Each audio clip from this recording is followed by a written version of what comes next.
Hello, everyone. I'm Russ Lowenthal. I'm the Outbound Product Manager for Database Security at Oracle for North America.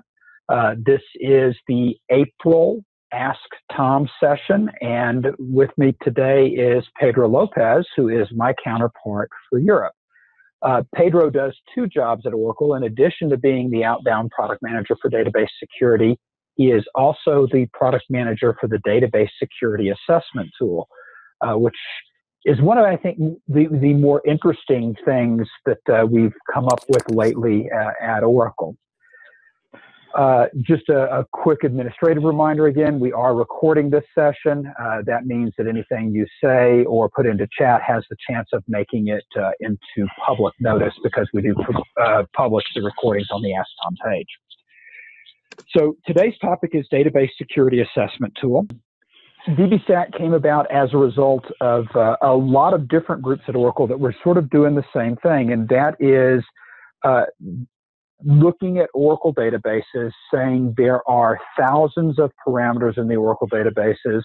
There are lots of things that we've all learned over the years that you should do to secure an Oracle database, and we needed a way to quickly scan an Oracle database and see if things had been done properly. And so many of us had developed scripts to do this. I had done this in North America. It had been done in China and Singapore. We had several separate people in Europe that were doing script-based analysis of Oracle databases to quickly identify security risk and find things that needed to be fixed. So this was sort of silly that we were all doing this separately, and the Database Security Assessment Tool was a result of our product development team saying, wouldn't it be great if we had one single tool that would do what all these scripts were doing, and that was perhaps a little bit higher quality and produced, more usable outputs.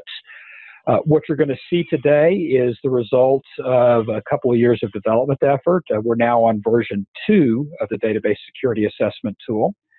And it is, believe it or not, one of the most downloaded, if not the most downloaded utilities at Oracle. We're up over 15,000, right? Downloads? Yep. So over 15,000 downloads of this, and it's just amazing how many people are now using the Database Security Assessment Tool. What we're going to do is we're going to run you through a quick overview of the tool. We'll show you a demonstration of the tool, and then we will open up for general Q&A. So with that, Pedro, I'm going to turn it over to you. Thanks, Russ. That's a great introduction, and I think it's worthwhile to get through this background because it's the basis of DBSAT. And one of the good things is that we were able to get a big internal community to contribute to the DBSAT tool, and of course we are also getting contribution from customers and partners to improve the tool. But let me first go through some drivers on why this is becoming more relevant. And well, if we look at the news, it's almost well, we get in the news almost every day cases of data breaches, and we know, and we just got that confirmation from one of the last Verizon reports on the importance of databases, and the databases being one of the most important targets for, well, to which hackers are after. And if we look at the cost of a data breach, well, there's a lot of different numbers that you can grab from different reports, but at the end, this is about damage to brand, businesses, and the victims. And just for you to get an idea, even the litigation cost is really huge these days. So no one wants to be in that place where you got a data breach because you configured something in the way that you shouldn't be doing. And of course, well, biggest challenges around, apart from the well-known severe shortage of security skills in the market. And if you drill down to database security expertise, well, it's even harder to find someone that is expert. We often see this role being being around in DBAs. Some DBAs do not have any security skills. Some, of course, have.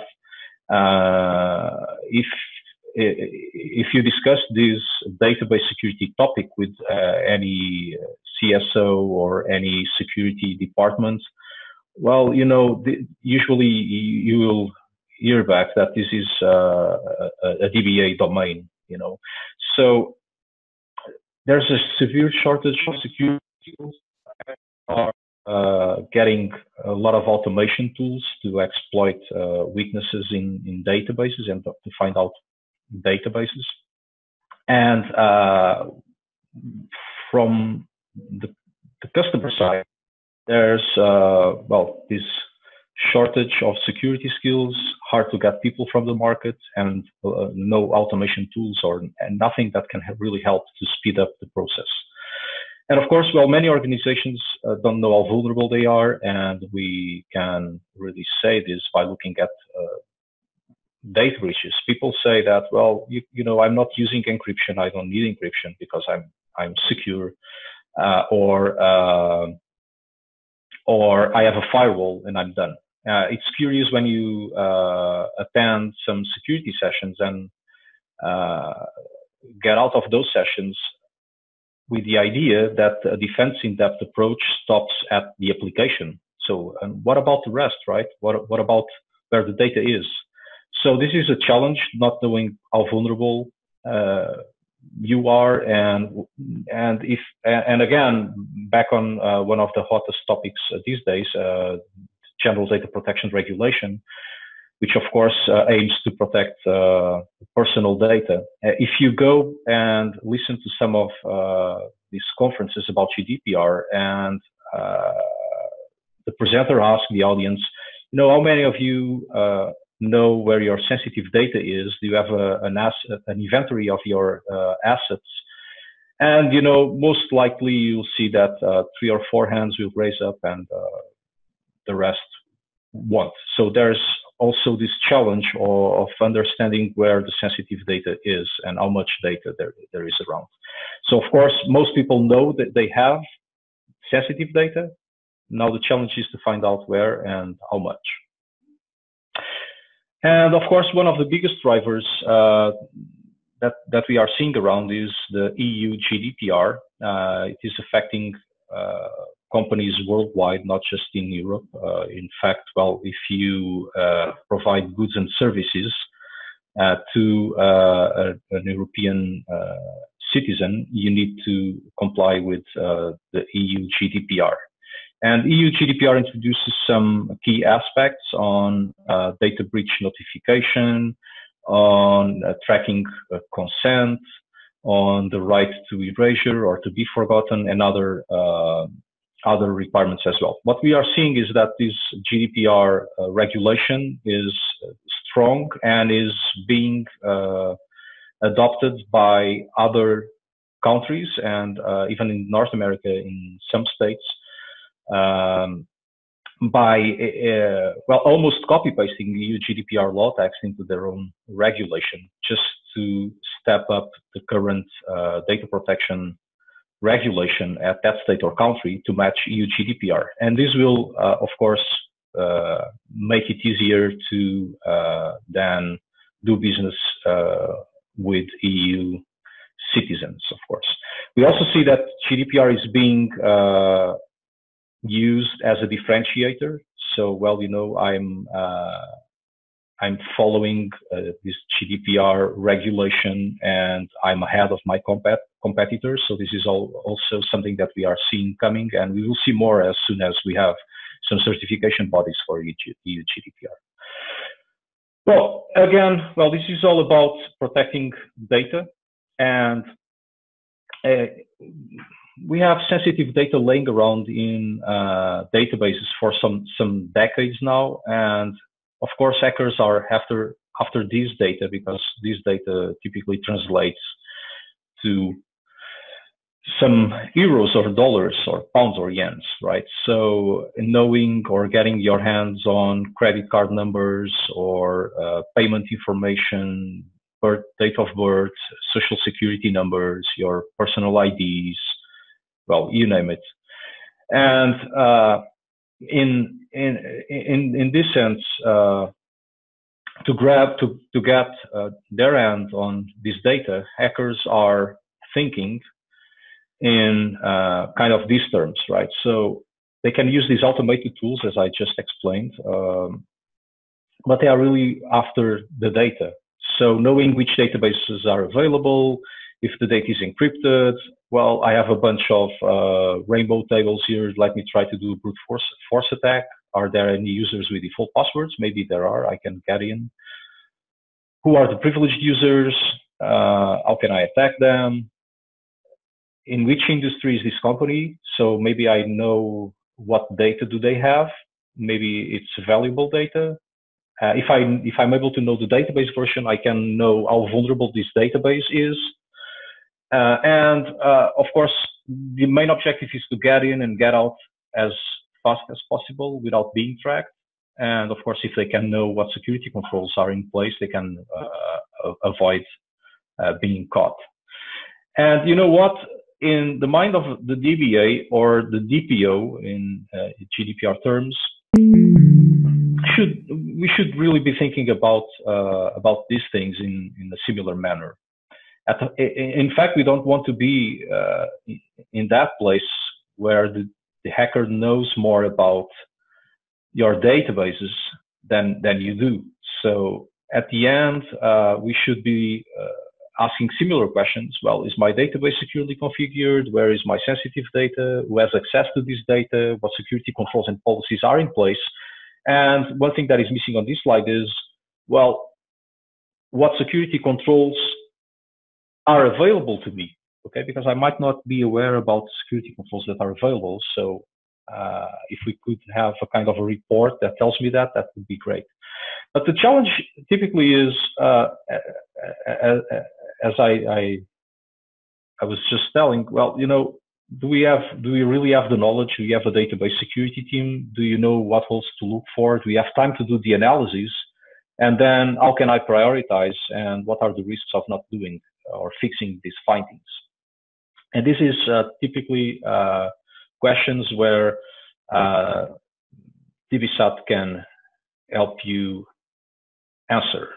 Okay, so the database security assessment tool, as Russ was saying, is around for some time now, and typically it helps you to address these three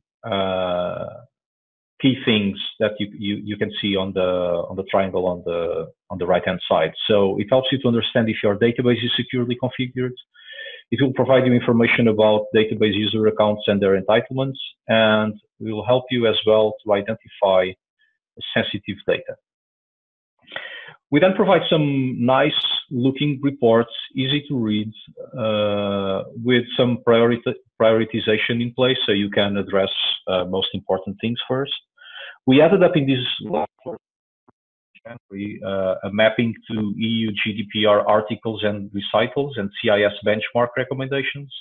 So you can immediately see in the report if that finding is related to any CIS recommendation, or you can also see if a particular advisory that we are giving is related to a EU GDPR article or recital. And this will help you to at least understand which security controls can help you to address that article. I'm not saying that if you pass that finding, you will be GDPR compliant. No, you won't. GDPR compliance is a lot more than just technical controls, but at least it will guide you in the right direction if you want to address those particular articles and recitals. So this is a standalone tool, as you'll see on the demo later. It's quick and easy to run and install, and it's free to current Oracle customers and partners. So what does DBSAT checks for? So it checks for the security configuration, and we have some categories in there. It checks for users and entitlements, and also for sensitive data in this latest version. So it works for database, Oracle databases starting in 10.205 and later it is also supporting 18C. It's certified to run in 18C if you want to give it a try. And the way it works is we have kind of two different workflows. So one is to generate, and you can see there at the top of as title of the slide, one is to generate a database security assessment report. And in that report, you will get the overall security status and users and their entitlements. And for that, you need to run the DBSAT collector. The DBSAT collector should be run at the database server. Well, because we are grabbing some data from the operating system as well. It will generate a JSON file that if you don't say anything, you don't pass any parameter to the collector, it will be put inside the password protected zip file. And then that file that actually contains the collected data can be used as an input for the DBSAT reporter. The DBSAT reporter is where is like the expert in the box. So is where the actual rules and intelligence are. So this report will run through this collected data and will generate a report in these 4 different formats. Okay. So run collector, grab that file. You can either run the reporter on the same server or on your laptop. Run the reporter, taking that file. It will generate a report in 4 different formats. HTML is the most and widely used one because it's simple and contains all information. You have the Excel one. It doesn't contain all information, but it's good if you want to put some prioritization and do some tracking on what's been doing, what is going on, if you assign some person to do it, or if you want to change the severity level, for example, of some of the findings. The text one is there more for backwards for some backward compatibility with some of our internal processes, but you can also use it for copy pasting for other formats. And the JSON file, we introduced it also in this latest January release in 202. Contains the same exact information as the HTML report, but in a JSON format. And the main objective is really to make it available so you can further process this data in the way you want. Okay, we got some requests from customers saying, well, I'd like to process that data. How can I do it? Well, you can always parse an Excel or a CSV file, but it's a lot easier if you want to do something over a JSON file. And if you didn't have a chance, we updated the DBSAT download page to include some DBSAT sample utilities in Python that will help you to extract some findings and do some comparisons. So you can find that on My Oracle support. Okay, so we provided sample files for you to do that. And of course, you can use that to extend to whatever use case you want to cover. So these findings that we will see in the report will be presented like this. So we typically have a category of the finding on top left, and we present this in a way like you have the category audit.records, and this is kind of the rule ID. So if you want to say something, well, you have an issue in rule audit.records, we immediately know what you're talking about. Or let's fix audit.records. On the top right hand, you'll see some tags highlighting, well, this is related to CIS and GDPR. And if you want to know more details, it's at the bottom, mapping to regulations. It provides you some information about the actual recommendation number and GDPR articles. It provides you, of course, some details of the finding and remarks. So on the remarks, you'll see some rationale and recommendations on why this is important to look after and to fix. Okay, so at the top of the report, as you'll see on the demo, you'll see this summary, and this will help you to understand per different section the current status. So you have the pass. So that's okay. It should be false. It's false. So you'll pass that rule. So there are some rules that we presented as evaluate. So this means that the tool alone is not able to find out if that's a good thing or bad thing. So for example, if you have 10 users with the DBA role, is that good or bad? I don't know. Do you have 10 DBAs, 100 DBAs? Are they sharing accounts? Not? Is there any Scott with the DBA role assigned?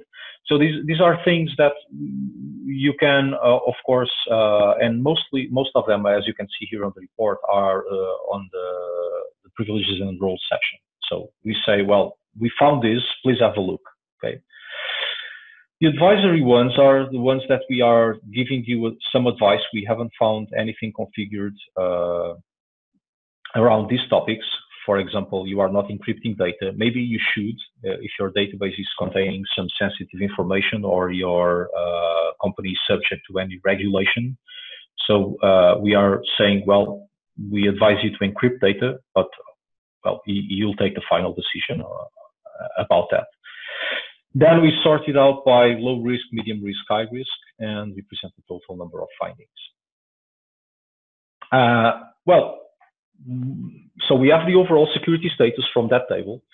And just to give you an example on knowing the users and their entitlements, there's a finding there with which is called priv.dba, which will show you users with grants of DBA role. And we show direct grants, as in this case. So someone granted DBA to Scott. And we show indirect grants as well, whenever you see this arrow. So this means the DBA role was granted to the app role that it was then granted to Deborah. Okay, so this is an interesting thing that you'll know better. And we say, well, please evaluate this. If this should be like that or not. Probably not.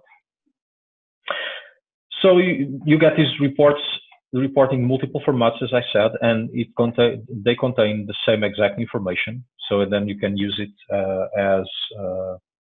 as you wish. The spreadsheet contains a bit less detail, but it serves typically for a different purpose, right? If you want to track or change some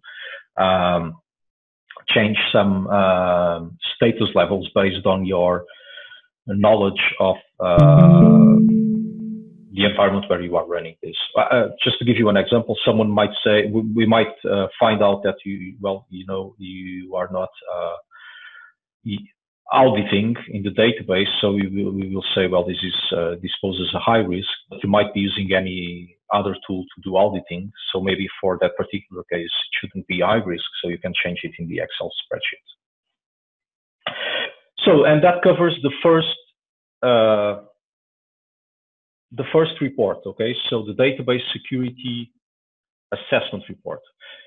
So the second use case is, or I should say the third, is to discover sensitive data. And for that, you use a different component. This component is called the discoverer. And the discoverer does not rely on the collected data from the collector. So what you'll need to do is, you can review these configuration parameters where you will be defining the database connection, some sensitive categories and risk levels.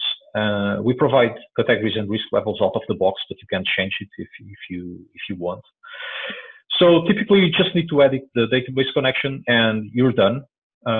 There's more into it. You can scan a full database, particular schemas, or add some tables, schemas, tables, and columns to some exclusion lists. But well, typically you just need to change the database connection, and you're done. Then you should review the sensitive pattern file. We also provide this file out of the box for English. You can create your own or edit the existing one. And we also have some files for different languages, different European languages that we can provide you via, well, either your security sales specialist or the pre-sales in your country. If you have a special need for a language file in your local language, ask them and we can get it to you. So after setting the database connections, reviewing this sensitive pattern file, we are set. We just run the discoverer. It will use these patterns to scan your column names and column comments and generate a report. An example of what we call a sensitive type, you can see here on the screen, birth date is a sensitive type. And then we have these three parameters. You can define the regex to search for column names, the regex to search for column comments, and the category. So if I find this, I will categorize it under PII link birth details. Okay, so you can, as I said, you can fully customize these, the categories, and either on the pattern file and on the category file, but they need to match. Okay, but you can customize this. Of course, well, we expect some false positives, but we provide you tools to filter them down and exclude some columns, either by editing the sensitive pattern file or by adding them to exclude lists. At the end, you'll see a report like this. So it will be a report that has a summary of the sensitive data landscape. So you'll have a list of all categories, number of sensitive tables identified, number of sensitive columns, and the number of rows. This might not match if you add up all these rows because, well, basically one table can have columns in several different categories. So you cannot really add this number and expect it to match. Anyway, and the report, if you scroll down, you'll see some findings per each category, and a bit down you'll see this table summary. So you'll print, it will show you the schema name, table, number of columns, out of which these ones are sensitive, this number of rows, and sensitive categories. And typically these columns, these tables are good candidates for encryption, to put some controls in place for protecting from privileged user access, or in GDPR terms to restrict processing of this data by processors. A bit down, you'll see the column details.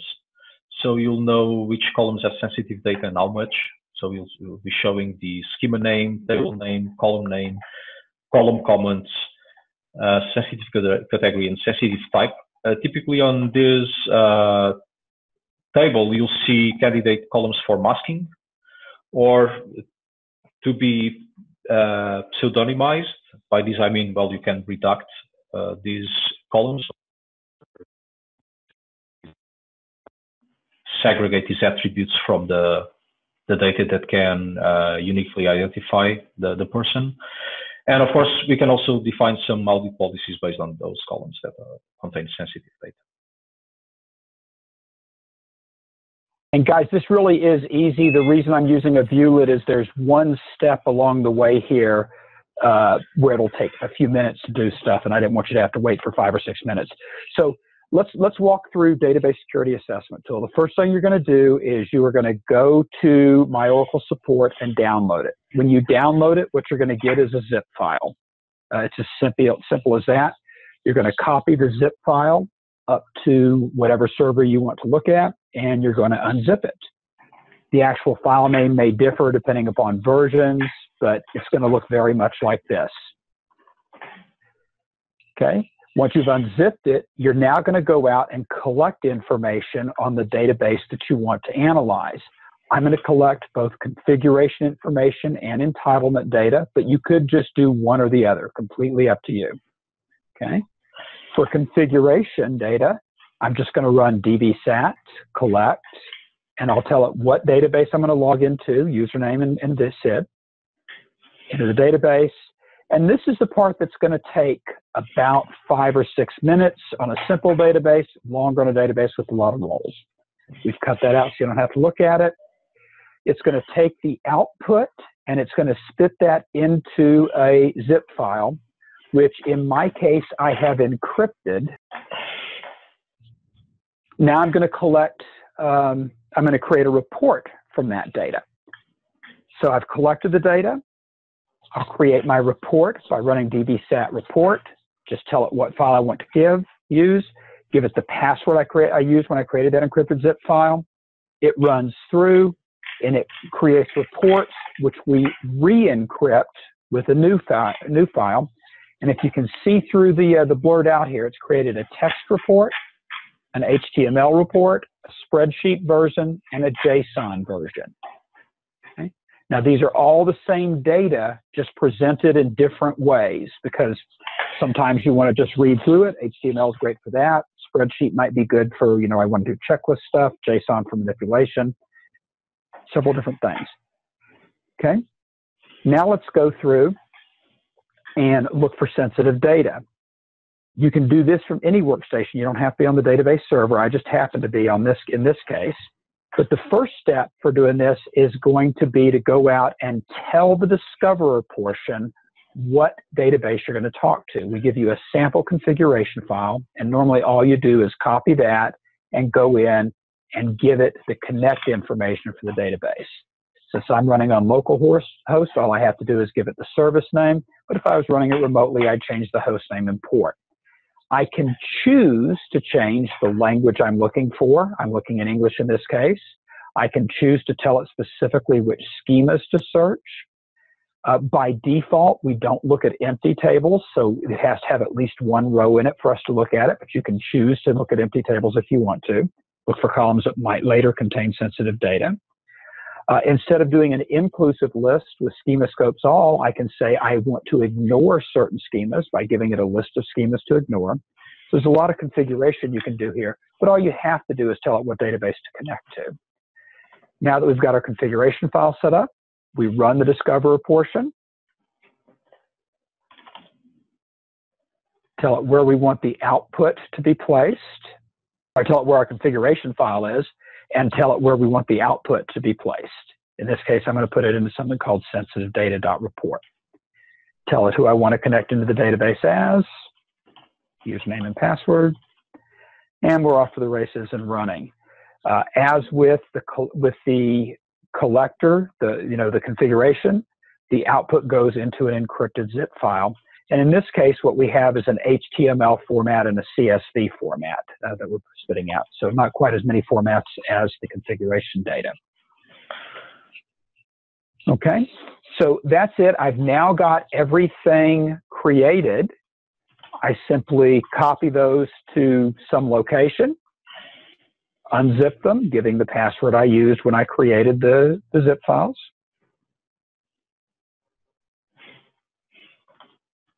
I'll unzip the sensitive data report as well. Okay. And now let's look at what we've got. So for configuration, this is the same stuff that Pedro already showed you. You're just seeing the total report now. We give you overview information. We give you kind of a highlight of what you're using.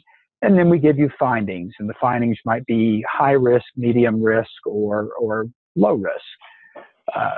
We'll tell you if we found something, what we think is wrong and why we think it's a problem and how you might remediate it. Okay. We give you the same information again in spreadsheet form. I like to use the spreadsheets to create a project plan. And what I'll typically do is I'll merge the tabs from multiple different databases into a single spreadsheet. Just rename the tab with the database name. But it's just really as simple as this. For sensitive data, again, we have a couple of formats. But what we're going to see is what parameters were used to run the report, a quick summary of what types of data we found, what schemas we found, data that we think is sensitive in, and then a drill down, individual tables, how many rows, how many columns, and then actual details on the columns of sensitive data itself. From time to download to the time when you're able to actually start running or start reviewing your reports is typically about 10 minutes. It's really, really fast because there's no real install and there's no, massive amounts of data that are being scanned. Again, what you're looking at with the configuration reports is the same stuff that we used to do with our own scripts. With the sensitive data discovery reports, we're not going in and doing a deep scan on the data. We're looking at column names and column comments. We'd had a question earlier in chat about performance impact on this. It's the same as anytime you log in with SQL Developer and you run your background queries. That's about the level of performance impact that you're going to see by running the configuration and sensitive data discovery reports. Okay. So with that, Pedro, I think I'll turn it back over to you. Okay. Let me just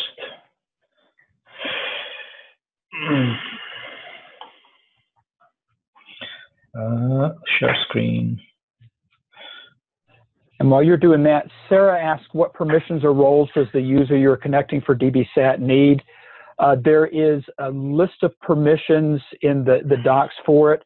I usually run it as DBA, but it doesn't actually require DBA. It really just requires select privileges on a couple of data dictionary views.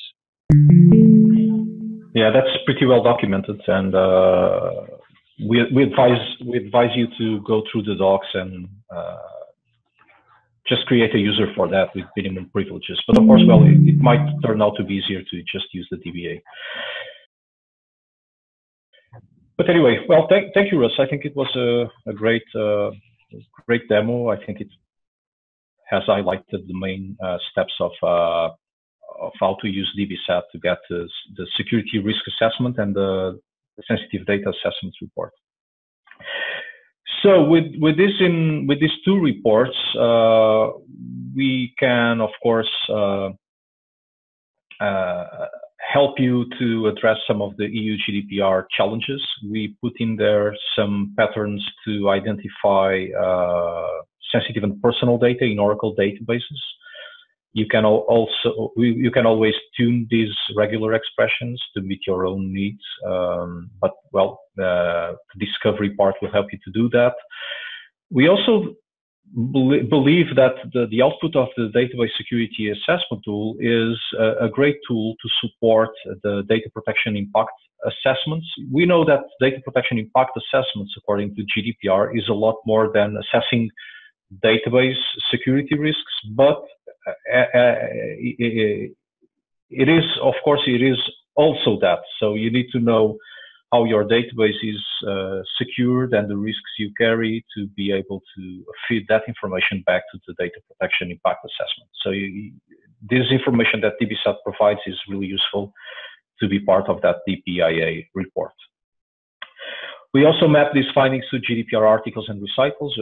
As I said, it will help you to match the available security controls to address these GDPR articles and recitals. And let me just pause here just to say something about GDPR and DBSAT. We highlight some findings and we clearly tag some findings saying, well, this addresses GDPR article, this and that. But if you look closer, all findings are important to GDPR, okay? Of course, we are just highlighting the ones that have some direct relationship, but if you go through the regulation, of course, good security is something that you should be doing, and good security practices. So everything that's in the report is actually important.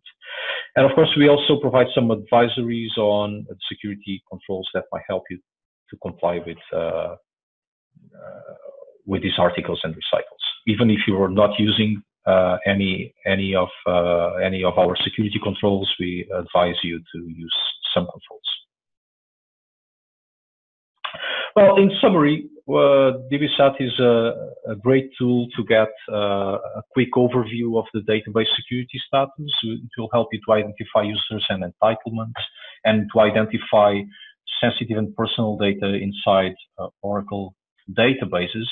And with that, you'll be in a better shape to know the risk you are carrying and to understand what are the security controls that you could be putting in place to be in a better shape. And of course, this is using Oracle database security best practices. So the basis of it is, of course, Oracle database security best practices.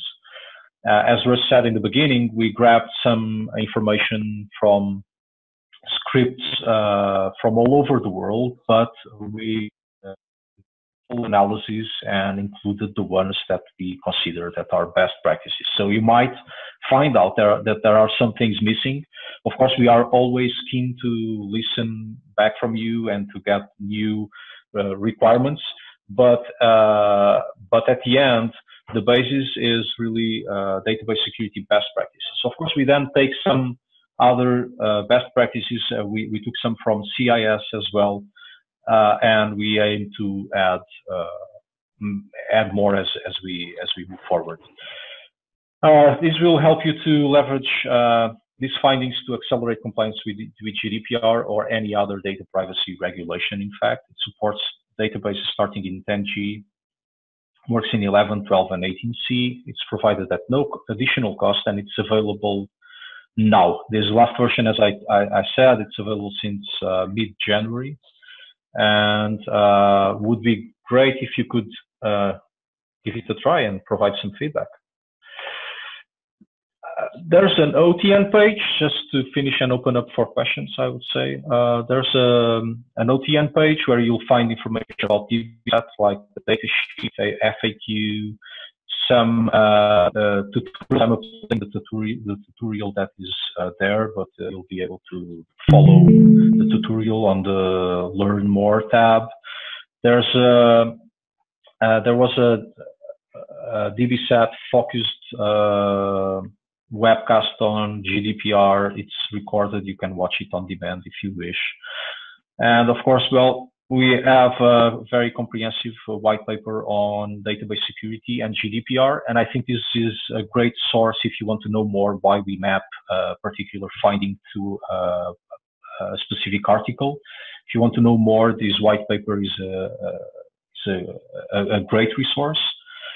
And well, of course, GDPR is not only about database security. If you want to know more about GDPR and other Oracle solutions, you can just go to oracle.com, go to GDPR. I thought I had another slide here, but I think I missed that one. Russ, you want just to share some information about the ebook? I think it would be relevant. Okay. So we do have an electronic book that we put out a couple of months ago. It is available on www.oracle.com/database/security, but it's really just kind of a walkthrough of the different things that you might do to secure an Oracle database, a little bit of considerations around it. We've got a chapter in there on GDPR, a chapter on cloud.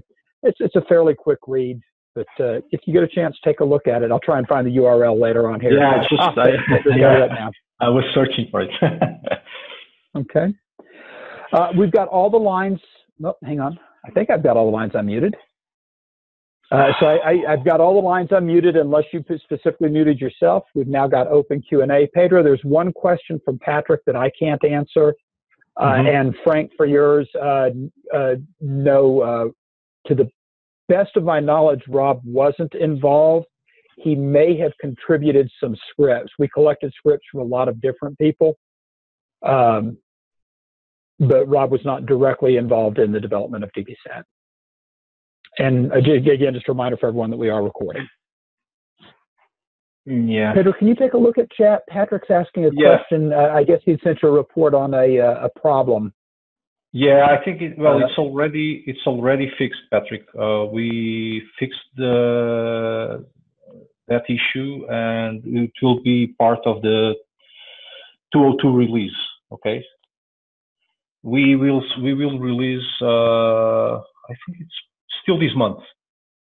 So that will be one of the things that we will include in 202, and also the ability for the discoverer to connect to the database using TLS, because so far is just simple JDBC connection, no encryption in place. So we are adding a few more parameters to the configuration file, so you can set that up if you want to run the Discover from a remote server or laptop. And thank you for letting us know, Patrick, about the issue that you found, and just fix that. Thank you.